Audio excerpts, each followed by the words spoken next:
Kiky Saputri Rajin Perawatan Tubuh dan Wajah. Pelawak Kiky Saputri menegaskan pentingnya perawatan diri, baik pada tubuh maupun wajah. Terlebih sebagai public figure.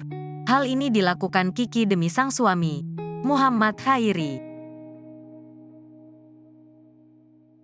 Menurut Kiky, hal ini penting karena penampilan istri bisa menjadi cerminan seorang suami.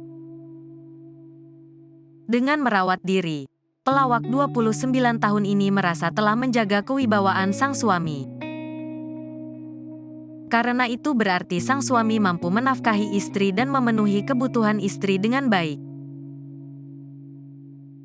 Bukan cuma sebagai entertainer, tapi juga menjaga kewibawaan suami, kata Kiky ketika ditemui di kawasan Bekasi, Jawa Barat, Minggu, tanggal 11 Juni tahun 2023.